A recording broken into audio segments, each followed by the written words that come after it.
session. Can we begin? Yes, please. Yeah. Yes, So good evening to everyone. On behalf of INSARG and ALMA, we welcome you to the fourth series of the Unspoken Problems. Our today's topic is laser, a boon for recurrent stubborn vaginal infections. And to give us the insight on this, we have none other than Dr. Preeti Jindal, ma'am. Dr. Preeti Jindal is a senior gynecologist, director of Advanced Gynecology, IVF and Cosmetic Center, Mohali, India. She is a general secretary of Only Indian Aesthetic and Regenerative Gynecological Society in SARG. She is a pioneer of cosmetic gynecology in North India, and she has the highest series of cases in India on non-surgical management of SUI with lasers and other energy-based devices. With regards to the Femilift, ma'am has done various applications on the Femilift for a period of 2 years now. Dr. Preeti Jindal, ma'am, welcome, and I request you to please give us your insights on laser, a boon for recurrent stubborn vaginal infections. Thank you, ma'am. So before Preeti starts, let me welcome all the participants. Those who are interested, please join INSARG. INSARG is Indian Society of Aesthetic and Regenerative Gynecology. It's absolutely new super specialty with non-invasive treatment for so many things.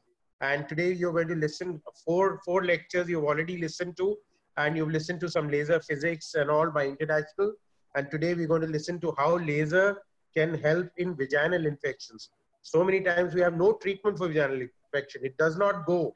You give whatever you like. Here is a simple, very simple tool which can cure stubborn vaginal infections and vaginal dryness and make the woman very happy as a coffee break treatment. She comes to your hospital only for 15 minutes and goes back smiling and happy. And we have none other than our secretary, Dr. Preeti, to talk on this. Preeti, the floor is all yours. Thank you, sir, for such a nice introduction. And on the onset, I would like to say hello to everyone.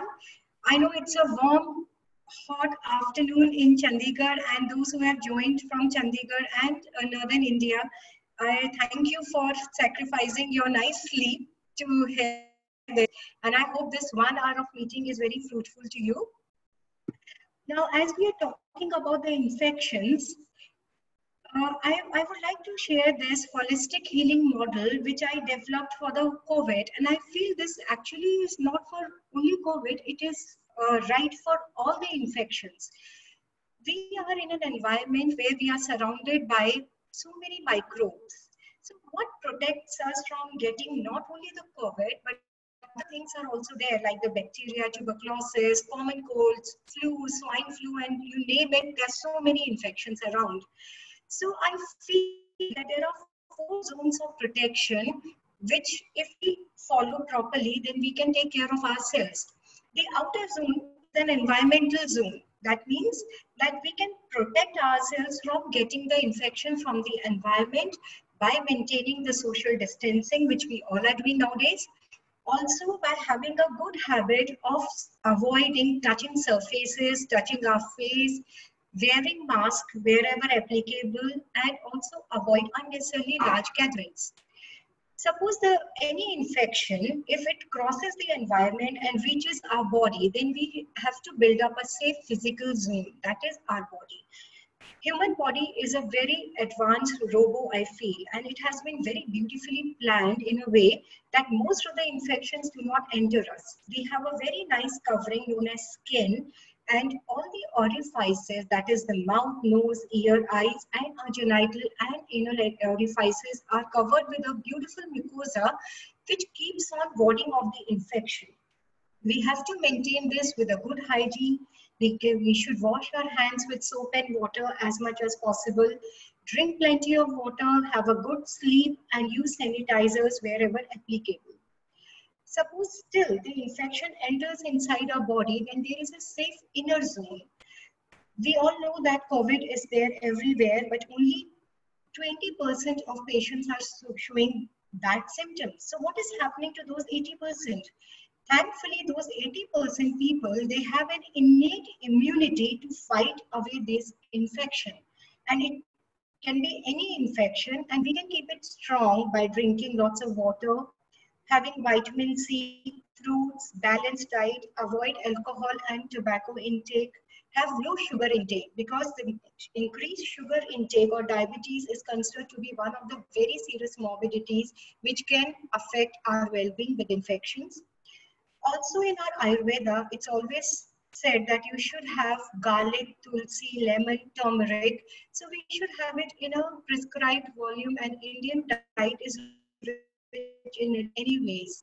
Suppose we are still unlucky and the infection goes inside us and we start showing the symptoms. Then comes the role of the innermost zone, which helps us in coming out of it unscathed. And this inner zone is our safe mental zone, which we can make strong by practicing meditation, yoga, having positive attitude to life, keeping safe mind and positive thinking. So if we follow this model for any infection in our day-to-day life, we remain healthy. Now, as I just said that our body is protected and all the orifices are protected from infection. So if we look at our urogenital system in female, we see that there is a lot of vaginal discharge, which is a normal healthy discharge, which is occurring in every day-to-day life in every woman. Now, this discharge is a clear, odorless fluid, and it does not have any redness or it is not accompanied with any discomfort. This discharge is secreted by the fallopian tubes, uterine cavity, from cervix, vagina, and it comes out. What is its role? Its role is basically to cleanse the whole system periodically.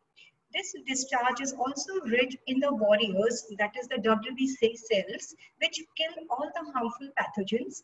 And also our vagina is rich in a good number of healthy bacteria, which are usually lactobacillus, doddyline bacilli, streptococcus, staphylococcus, and several others, which are normal commensals, and they are fighting away the harmful bacteria.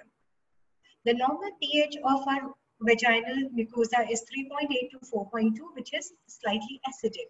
The acidic pH again helps in warding off the infection.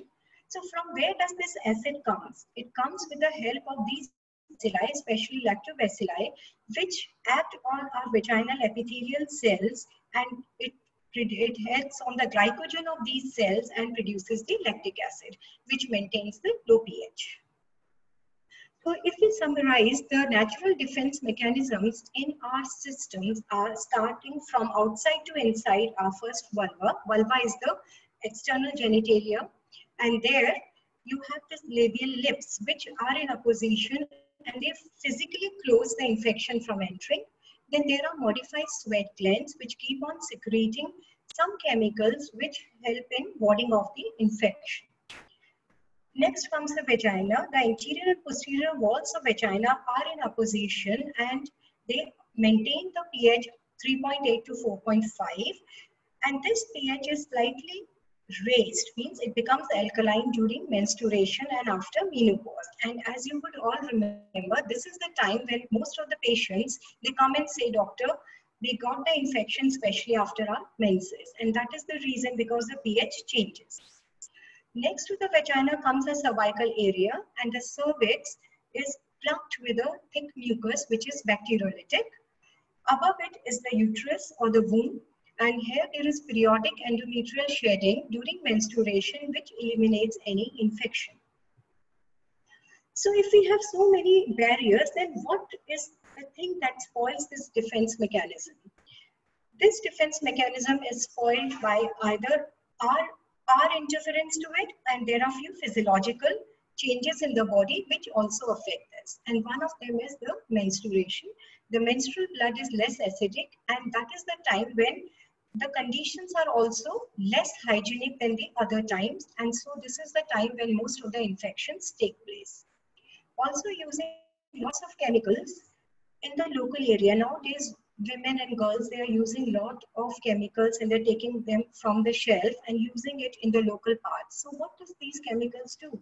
These chemicals, they destroy the good organisms which are there. Also, they alter the pH and hence the infections increase. Having recurrent infection also and not getting rid of it completely starts a vicious cycle which leads to, again, having the infection and the cycle goes on. Excessive use of antibiotics is also one of the reasons why repeated infections take place. Intercourse, condoms, and spermicidal jellies also lead to the infection. Around 20% of women have a habit, or due to religion or just by habit, a thing known as vaginal douching. They do it every day, the vaginal douching, which is actually not to be done, because when you're douching the vagina, douching means that you're washing the vagina with the help of some fluid or chemical. What it does, it interferes with the natural physiological balance of that area and introduces the infection. And also, as there are chemicals going inside, the defense mechanism gets altered. And all these things lead to a condition known as vaginitis. Vaginitis means, itis means infection, vagina means vagina, so infection of the vagina. So if you see this diagram, you can see this is the vagina. This is a female reproductive anatomy, and most of us are familiar. This is the vagina. Then over it is the cervix, from where it is joined with the uterus. On the side, there are 2 tubes and 2 ovaries. So we will concentrate on the vaginal mucosa today. The vaginal mucosa, by repeated infection, becomes harmed, and there are gaps which happen at the microscopic levels over there. So it's a very common medical problem, and the statistics says that 10 million cases per year in India of vaginitis are reported. According to CDC statistics, 75% of women have candidiasis 1 episode per year, and 5% have recurrent candidiasis. Recurrent means they have 4 or more episodes in a year. So you see, it is not a very uncommon problem, and if anybody is suffering, you are not the only one. So what are the reasons which actually has increased the incidence of vaginitis? Self-medication is one of the main reasons for the resistance and recurrence. Also, recurrent infections, as I said, lead to micro-injury in the vaginal mucosa, and the infection gets lodged over there and becomes persistent. And one more important reason is the non-treatment of male partners, because the male partners are usually the carriers. They do not show the symptoms, but if we do not treat the male partner simultaneously, then there is a very high chance that you may have a recurrent infection. So, if we look at a broad way on the epidemiology, epidemiology means occurrence of the infection, then we can see that there are host factors. In host factors, the important ones are the antibiotics. Antibiotics which we keep on taking, and in India, as they are unfortunately available over the counter, people take antibiotics just like toffees. They take 1 dose, they become okay, and then they stop it. Antibiotics should not be taken like that, because the dosage of antibiotic depends on their half-life. If you start one antibiotic, there are actual doses like amoxicillin or augmentin. They have BD of 3 times a day or even 4 times a day dose, because that depends in how much time that antibiotic gets cleared from your system. So if you take 1 tablet today and then 1 tomorrow, what is happening? You are developing lots of resistance, and it is not helping you at all. Also, those who are immunosuppressed, they have more risk of having infection. High intake of sugar or uncontrolled diabetes gives lots of glucose to the harmful organisms in the cell, and candida gets adherent to the vaginal epithelium. Pregnancy and excessive hormone replacement medications also affect by making candida resistant and increases the risk of having infection.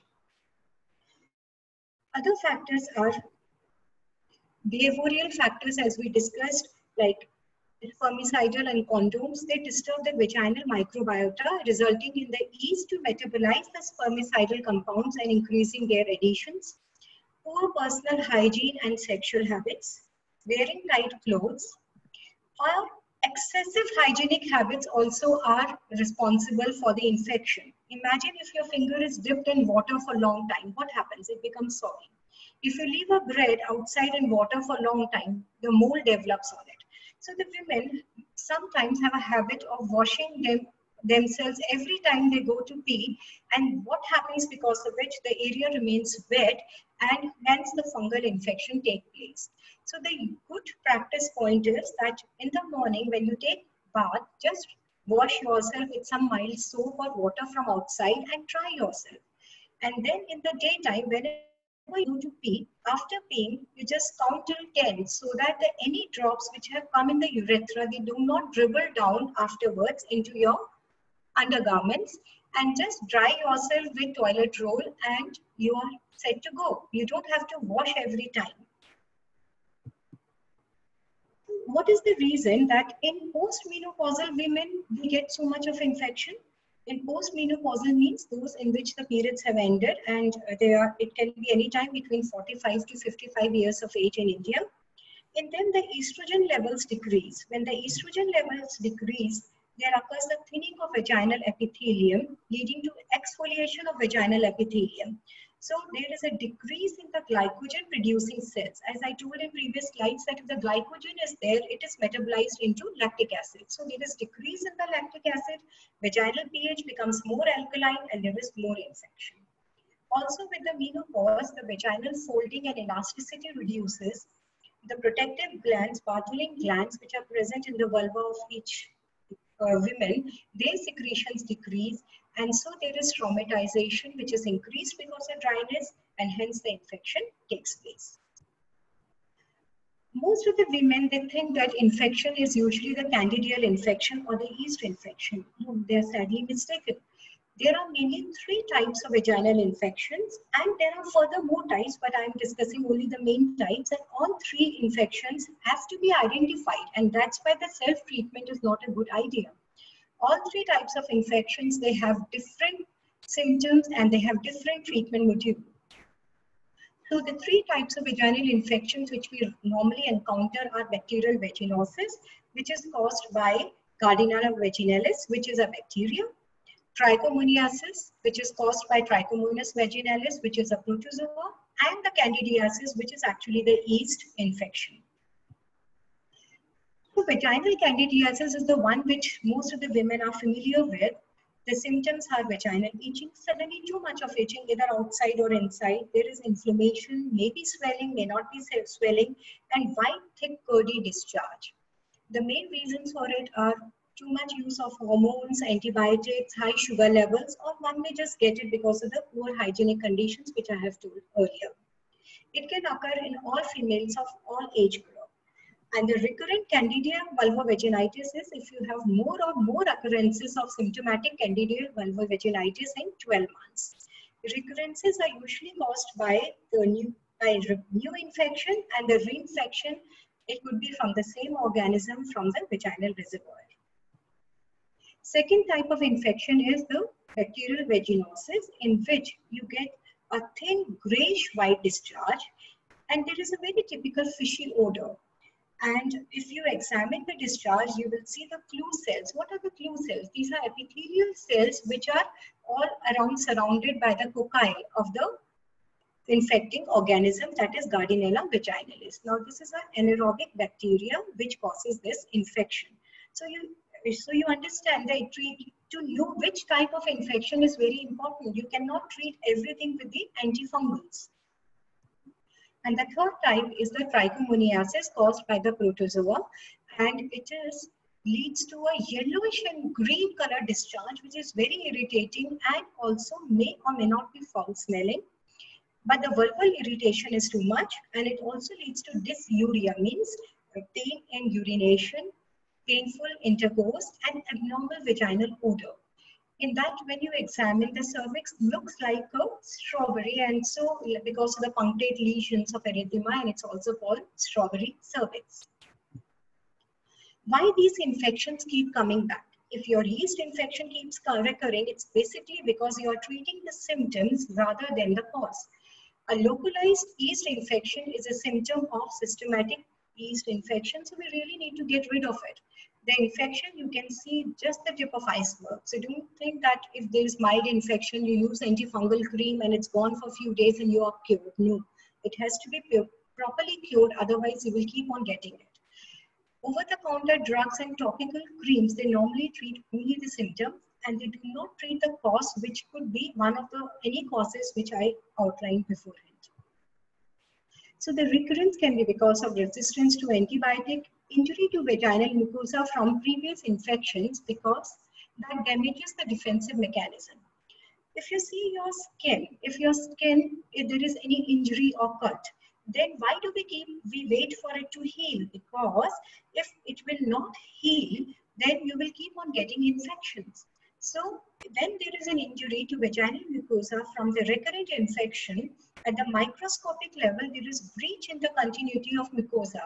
And fungal infection, as you all might be knowing from your biology study, that they stay in form of spores. So these spores may keep on getting buried in the vaginal mucosa, and whenever your defenses are down, the infection may reoccur, and that leads to persistent infections. Also, recurrence occurs because the relief from symptoms happens immediately with the antifungal, and then one discontinues and it happens again. So the suboptimal treatment is also responsible for the recurrence. So what do we do? In India, it's very easy. Change the doctor. Is that the answer? No, that's not the answer. Because you have to get rid of the infection from the root. So then shall I stop enjoying? No. Why should you stop enjoying because of your infection? Or just blame it on Rio and start living with it? No. Here comes the role of building a safe physical environment, the zone 3, which I talked with the help of aesthetic and the regenerative gynecology. What is regenerative gynecology and why is it becoming fastest growing subspecialty? Because now the world is moving towards primordial prevention.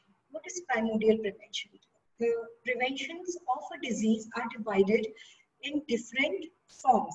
There is primary prevention, secondary prevention, and tertiary prevention. These are those preventions means like when the infection has happened and what steps you are taking. I am talking of something that is primordial, which is the ultimate form of prevention. That is, you do not let the infection happen. And if the infection has happened, you regenerate that area so that it does not happen. So what will help us in it? The antibiotics will not help. Over-the-counter drugs will not help. So here comes a role of advanced energy-based devices which have an answer to it. So how the advanced aesthetic procedures help in the treatment apart from the cosmetic value? These are more patient-friendly. They have more acceptance rate because when a patient is using it for a cosmetic, they know it is safe to use also for a therapeutic purpose. There are painless procedures and there are coffee break procedure. You do not have to get admitted to the hospital. There is no pain. You can just walk in from your work, get the procedure done and immediately go back. They give you a long-term relief and they are usually for conditions which less treatment is available by the conventional treatments. So the answer is laser. What is laser? Laser is light amplification of stimulated emission of radiation. If we go into the history of laser, laser is not a new thing. In 1917, Einstein gave the first concept of it. In 1960, Theodore first demonstrated the laser with the help of ruby, and rapid progress took place, and CO2 laser, which we are using nowadays to get rid of vaginal infections, came way back in 1963. If you see this, these all are microscopic level pictures. So just to make it clear, what we are seeing here is the microscopic interface between the laser beam and your tissue or your skin or vaginal epithelium. So there can be these type of induced lasing effects on the tissues, and nowadays what we rely more is this, or what we are sorting after is the ablative, microablative, pixelated, fractionated lasing of the tissue. So what happens when you use this? A pixelated beam, the laser beam is divided into multiple short beams or the pixels, and then they are focused onto a small area. Because of which what happens, the whole tissue do not get damaged, or the whole tissue does not take the brunt of the laser, and there are healthy columns in between. Again, I'm talking this at the microscopic level. You cannot see it with your eyes. With your eyes, the area will look absolutely normal. So there are microscopic columns of lasing with the normal columns in between. As a result, the rejuvenation and regeneration takes place in a much safer way. Whenever an area's lasing is done, it leads to following changes in that area, again at the microscopic level. Suppose a woman has had a laser, she will not be able to appreciate these things by looking into the mirror. No, these are the microscopic changes which are occurring. In first 2 days, there is edema, local edema. Edema means local swelling of the cells with release of chemical mediators and the collagen shrinkage. Then in next 1 month, there occurs the proliferation of the fibroblasts and new dermal matrix and new collagen fibers. Then in next 3 to 6 months, actual remodeling takes place. That's why any lasing which we do for vaginal rejuvenation or infection, we have divided into a course of over 3 months, because tissue remodeling takes 3 to 6 months. So one single sitting may give you a very good relief, but if you would like a permanent relief, then it is better to go for 3 sittings, 1 month apart, because after 3 months, there is extension of inflammatory infiltration. Inflammatory means the infiltrates which you get, WTCs, and the damaged cells which you get because of the inflammation caused by infection. The mature collagen fibers regenerate, and there is increase in collagen fiber strain, and new elastic fibers develop. So what is our aim? Our aim is rejuvenation of that damaged vaginal mucosa which has been damaged by the recurrent infection. So this collagen remodeling takes place with the help of the lasing, which works in the following way. In a normal tissue, the skin is divided, or the vaginal mucosa would be divided into different layers. So there is epidermis and the dermis. Now dermis has got the elastin and collagen fibers. In a normal tissue, there is a good proportion of elastin and collagen fiber. Now when there is infection or there is aging, there is an imbalance between the elastin and collagen fiber, because of which the fibers which are formed, they do not stretch and they do not recoil. This leads to tissue laxity, and also the tissue damage takes place and atrophy takes place very easily. When we do the lasing, because how does the laser work, or how does any energy-based device work? It works by increasing the local temperature of that area to 42 degrees centigrade. Now 42 degrees is a very bearable increase in temperature. Any energy-based device, whether it is laser or even the hot fomentation which we do for the pain relief, and if you go into the older time, the massages which are done, they increase the temperature of the local area. Why do we say that massage is good for the body and it helps in keeping you young? The principle is basically the same, though when we are doing massage, it is very superficial. When there is rubbing, there is increase in the temperature. When there is increase in the temperature, as a result, there is infiltration of the younger cells, and there is elastin and collagen stimulation. But when we are doing lasing, we are able to reach the deeper tissues where actually elastin and collagen are there, and actual rejuvenation takes place. So when we are doing CO2 lasing of the vagina, there is increase in the temperature to 42 degrees centigrade. As a result, it stimulates the elastin and collagen cells to regenerate and remodel, and the damaged mucosa is repaired over a period of 1 to 3 months. These are few examples how the laser has helped. This is the histology slide. Histology is that we make a small section of the microscopic section of that tissue, and we stain them with special chemicals and see them under microscope to see the effects. So if you see the first slide, before treatment, you can see that there is so less proliferation of the healthy vaginal epithelium and mucosa, and in this is 3 months post-treatment. This is before treatment. And this slide is after treatment, which is showing that there is increased vascularity, means blood vessel proliferation, because if the blood vessels will proliferate, it will take away the aging cells and the harmful toxins which are stimulated there. The fibroblasts are more dense and activated with chromatin, and collagen is more dense. So these are the visible effects of the laser. So CO2 laser restores the pH of vaginal mucosa by liberating glycogen and acidic nuisance from the epithelium. The symptoms of dryness, itching, dysuria, and recurrent infections can be cured by increasing the glycogen that rebalances lactobacilli, which inhibits the growth and virulence of pathogenic bacteria. Also, it increases the lubrication. In easy terms, to summarize, the CO2 laser, it increases the lubrication, it decreases the pH, increases the collagen and elastin proliferation, and it helps in building the healthy vaginal mucosa, which prevents the infection from happening again and again. These are two references. If you would like, you can take a screenshot and you can read them about what I said just now.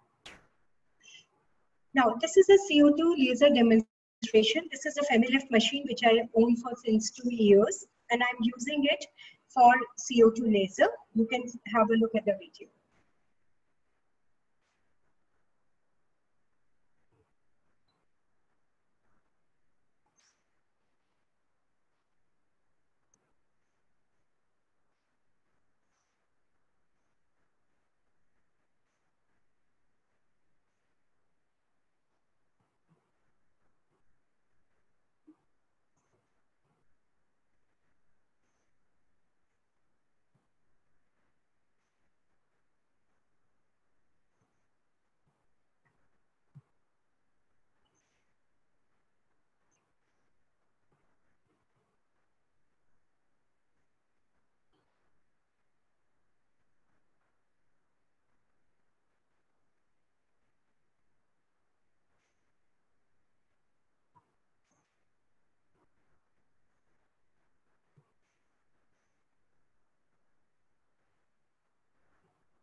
So, as you have seen, that it is a very easy technique and one full procedure in which we give 3 to 5 passes of laser just takes 8 to 10 minutes, and it's very hygienic because in every patient we use separate guard and separate probe cover. So patients do not get the infection, they do not get the pain, and it just takes 10 minutes. They just come and then go back to the work.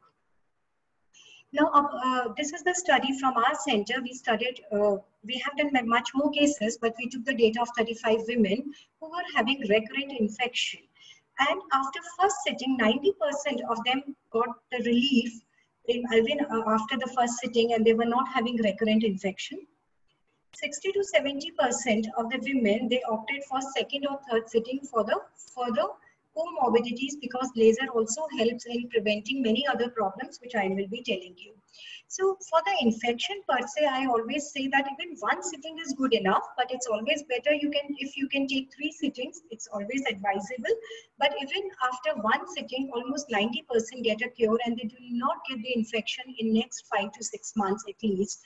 And as one infection is not taken as a recurrent infection in a year. So most of our patients, more than 90%, they came out of the vicious cycle of the recurrent infection.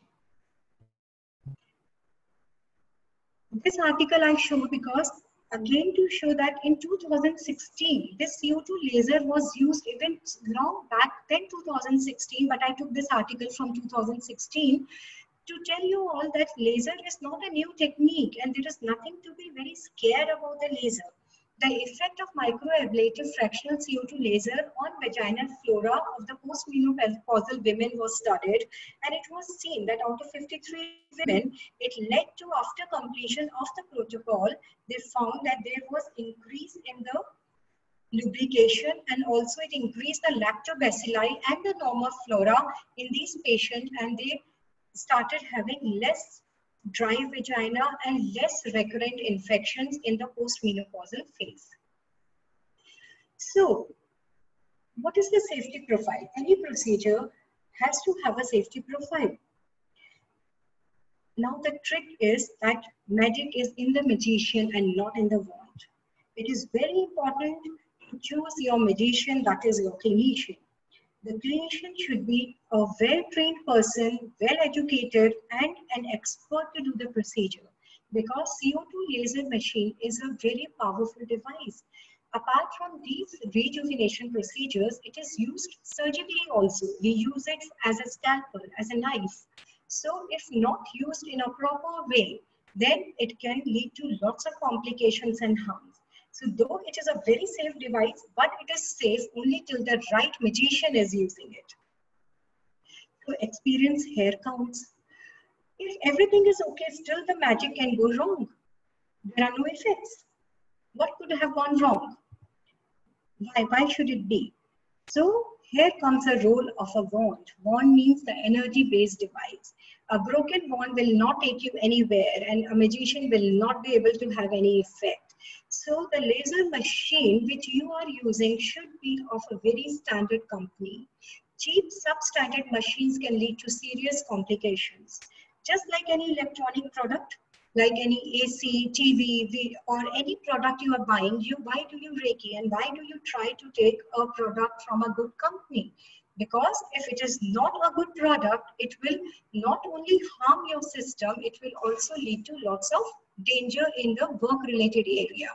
And as far as the laser for the vaginal rejuvenation or infection is concerned, we have to be much more careful because we are dealing with lives and there is no substitute to the life. So please do not go for the cheap versions. Always invest in a good technique which will be safe for you, your staff, and most important, your patients. Now, these are few studies which I have just mentioned just to let people know that laser is not new technique. In India, we are late to adapt it, but then dermatologists have been very, very sensible and they have been using laser for so long. Various countries have been using laser long back since 1970 and maybe further. I don't know, I could get the study of 1970. So it is used in America, in Korea, in Singapore, in UK, in Dubai. So anything which is wrong will not be used for so long at so many places. I always say one person can be wrong all the time. All can be wrong one time, but all cannot be wrong all the time. So if the evidence is saying it is a safe procedure, then there is a reason to it. If there are so many studies which say that laser is helpful in preventing the recurrent vaginal infection, then it's high time that we need to believe it. The advantages of laser are multiple. There are no complications and we have data to prove it. If provided you follow what I have said earlier, that there should be a proper trained person using a trained machine. The depth of penetration of the laser is just 50 to 125 micrometer. Can you imagine it? It is less than 1 millimeter. So how can it damage when it is used on face and in the vagina, it is penetrating less than 1 millimeter? How can it cause any damage? The wavelength of the CO2 laser which we use is 10,600 nanometers. Treatment time is just 5 to 8 minutes. It increases glycogen, restores pH, and inhibits growth of virulent and pathogenic bacteria, and also it leads to vaginal rejuvenation. When you are going through the laser for the vaginal infections, there are lots of benefits which you are taking anywhere home with you. Laser is very good for the urinary incontinence, stress urinary incontinence, and the mixed urinary incontinence in the women. We have done a study and we have done a prevalence study at our center, and we have Center for Publication. We have studied more than 1,000 women in North India who are having urinary incontinence, and we have found that to the tune of 25 to 28% of women suffer from urinary incontinence, and the laser treatment really helps them. Post-delivery vaginal rejuvenation, here also laser helps. After delivery, the vagina becomes loose, lax. And also there is a painful intercourse, and also they are more prone for infection. That also gets benefited. Postmenopausal vaginal atrophy, painful intercourse, vaginal dryness, lichen sclerosis, all these things laser helps. Also, we as surgeons, we also use as a surgical scalpel, and I do all my Bartholin cyst and labioplasty with the CO2 laser. It really helps. But then we have to take few precautions before we start using laser for the vaginal infections. We have to make sure that there is no active vaginal infection. Equipment I have already highlighted, performed by experts, and there are few relative contraindications that there should not be uncontrolled diabetes. There should not be active HPV lesions. Pregnancy is an absolute contraindication, and any neoplasm that is cancer is an absolute contraindication. These are few feedbacks of the patients. You can go on the Google and see. These are those patients in whom I have used laser for vaginal infections, and they have. So again, all people cannot be wrong all the time. So if people are saying they are getting benefited, yes, they are getting benefited. We have done more than 250 laser procedures successfully, and for the stress urinary incontinence and vaginal rejuvenation. Since 2 years, we have been using laser, and we have not reported any complications till date.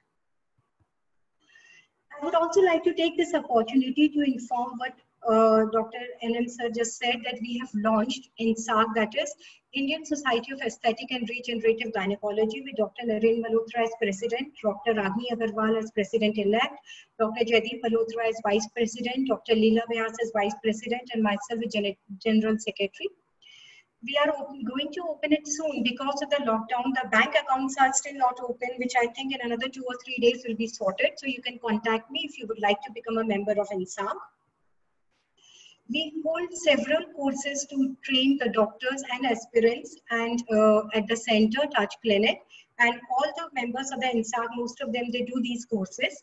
So all the office holders, they are doing courses at their place, and you can be a part of this course and get a proper training before you start using it on your patients.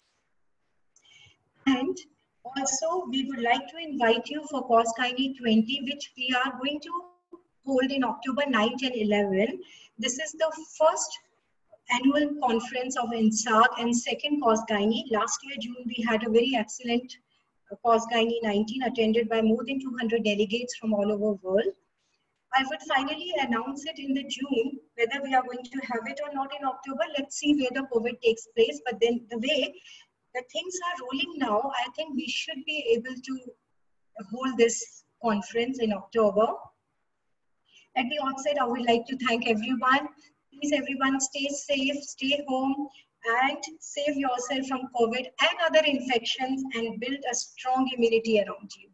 Thank you for patient hearing.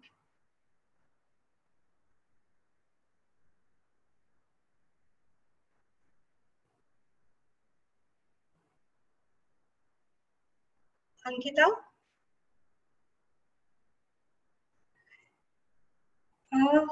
Are we there? Yes, ma'am. Yes. Right. So if I can invite people for the questions, if anybody would like to have questions, I can stop the screen if you would like. Are there any questions?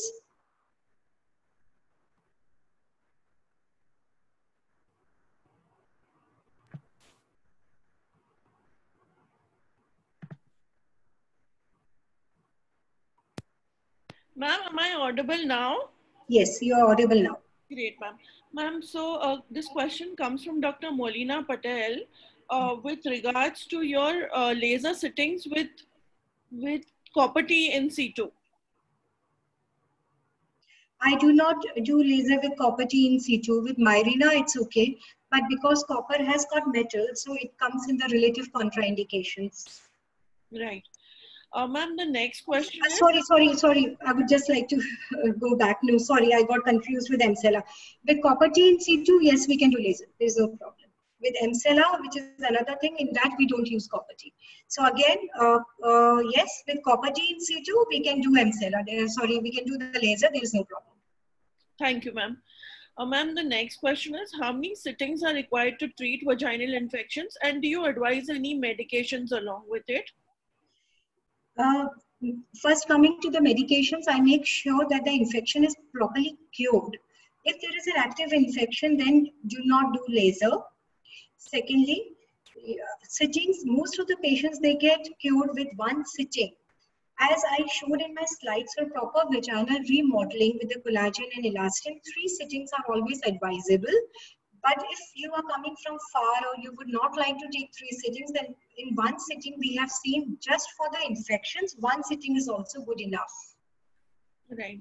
Thank you, ma'am. Also, ma'am, do you advise any topical creams before the laser? No. Okay. Ma'am, there is the next question. Another by Dr. Molina Patel is, one school of thought is also that we can perform. Oops. Sorry, ma'am.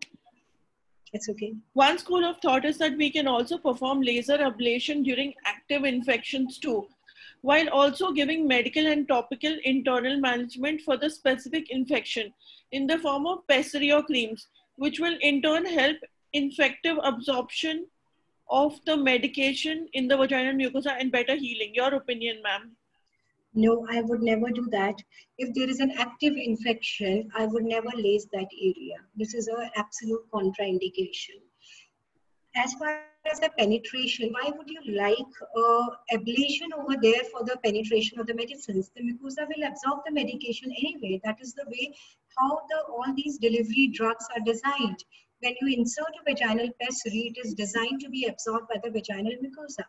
So once the active infection is away, then the lasing should be done. Otherwise, there is furthermore increase because laser is leading to micro injuries. I hope you understand that. I showed you in one of the presentation that it causes columns of injuries. So when there are columns of injury and you put in with the infection already there, it will make it more worse and it will be very painful. I would not do it. That is my opinion. Ma'am, a request from most of the doctors. Ma'am, your video, can we replay it again because most of them were unable to hear it, ma'am. Is it possible, ma'am? Okay, so I replay it and I speak it. Or were you able to hear the audio of the video? Tell me. I could hear it, ma'am, but in fact, 4 or 5 doctors have mentioned this. So okay, this request is. Do you want me to play it right now? Yes, ma'am, that'll be great. Okay, I'll just do it. Meanwhile, we can take another question if you would like. Yes, ma'am. So, ma'am, the next question is actually asking the description of the laser and also how many sessions do you recommend, and also the cost of the laser, which I think, ma'am, someone from Alma will address, ma'am. Right. So I think this is the video. No, this is not the video. This is the other video which I don't yeah. So, okay. So let's concentrate on the video first.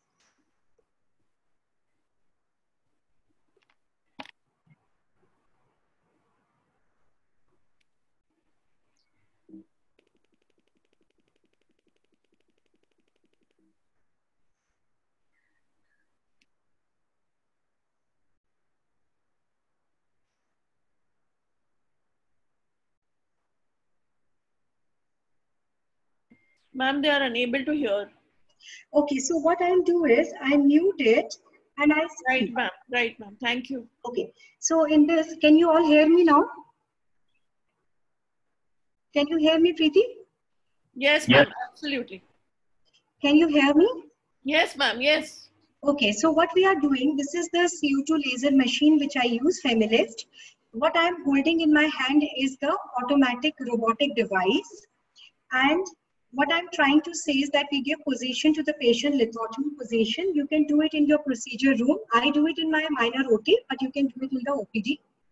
So by rotating, it goes inside the vagina. In every patient, we use separate protective sleeves and protective guard inside and for the vulva. So when I press the button, the settings are set. And this is the sleeve which we use to protect the vulval lips. They are changed in every patient.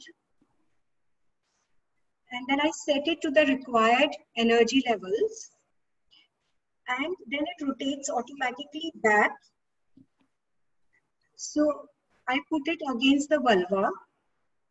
And and then I press the black button, it will rotate and go inside the vagina, and once it hits any obstacle, that means either the posterior vaginal wall, it will stop automatically.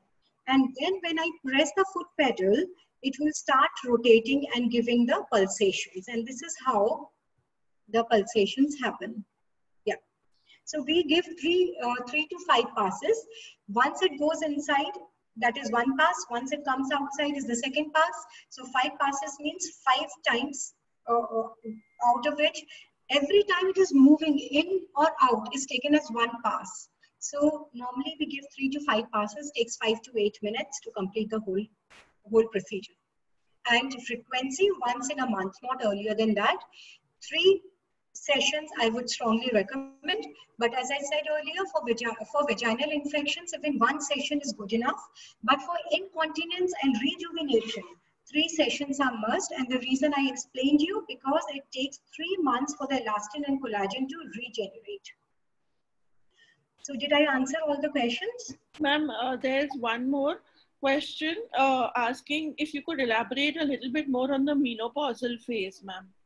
Menopausal symptoms. Okay. Yes, ma'am. So what happens in the menopause? The estrogen levels fall down. Once the estrogen levels fall down, I can even focus that slide. Give me a sec.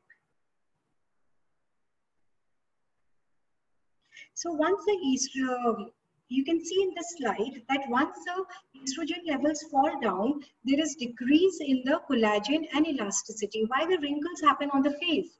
Because with the aging, the elastin and collagen disappears, and so the skin loses its turgidity, its strength, and the wrinkling happens. Same as with the vaginal mucosa. With the estrogen decreasing, elastin and collagen decreases, and as a result, there happens a wrinkling or the laxity of the outermost layer, but the innermost layer becomes more rigid. And so, whenever there is a friction because of the intercourse or because of any other reason, when you are putting anything like any tampon or something, because the changes start taking place in the perimenopausal phase. So you might still be menstruating. So if you use the tampons or something, there is an injury in that area, because of which the injury, there is less healing capacity, and there is also change in the milieu of that area. The pH values are increased relatively. It becomes more alkaline. So recurrent infections take place. When we give the laser, after treating the infection, there is increase in the elastin and collagen.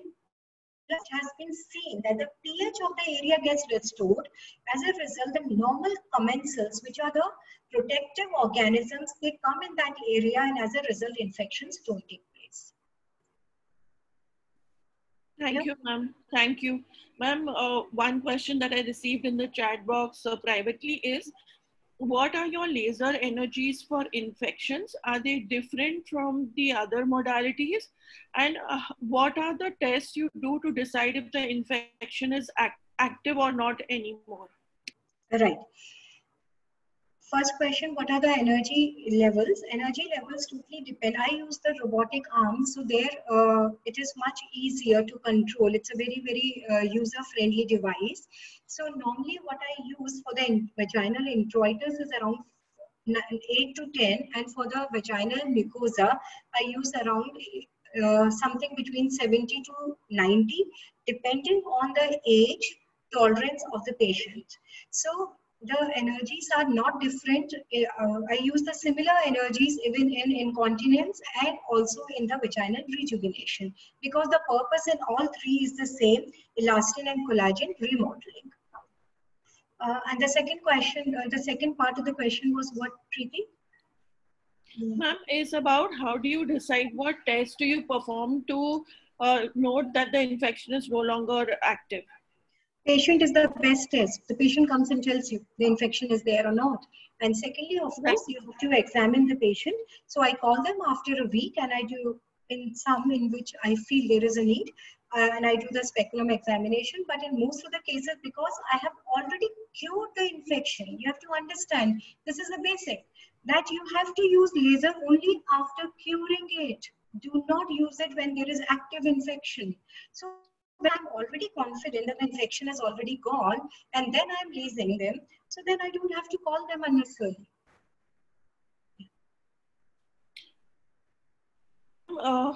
of the doctors wants to know, he's missed a part of the session, Dr. Chadha. So what are the complications and the presentations or percentage of symptomatic relief? Sorry. Symptomatic relief of vaginal infection. Yes. We are not talking about the relief of infection again and again. I say the infection has to be cured depending upon the cause of the infection. If it is a fungal infection, you have to treat with antifungals. If it is a vaginosis, you have to use imidazoles. And if it is a trichomoniasis, you have to use Metrogyl and betadine. Once the infection is cured, the laser is to prevent recurrence and to get rid of persistent infection. So the percentage of the people who got the recurrent infection after we did the lasing is less than 10%.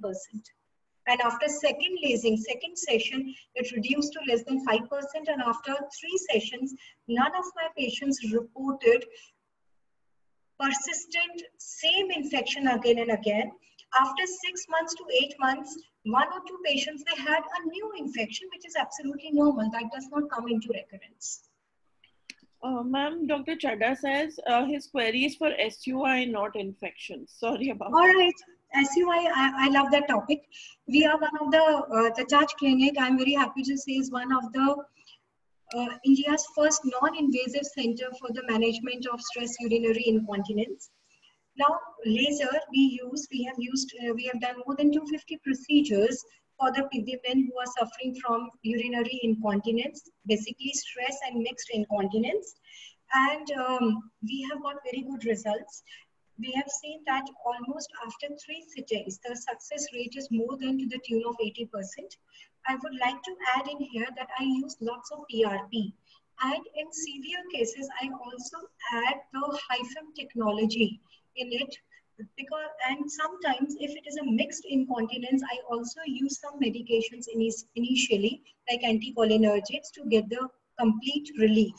And then along with it, we also do a lot of bladder training, behavioral modifications, and the patients who have been attending us, we are very happy to say more than 90% cure or relief has been observed with our different modalities.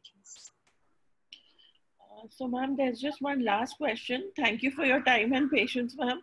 So, when do you advise or suggest a pessary or a suppository post the laser, ma'am? For what? I don't advise any suppository. Okay. Again, we are missing the point that infection is already cured. True. And we are lasing so that a repeat infection does not happen. I don't need any pessary. True, ma'am.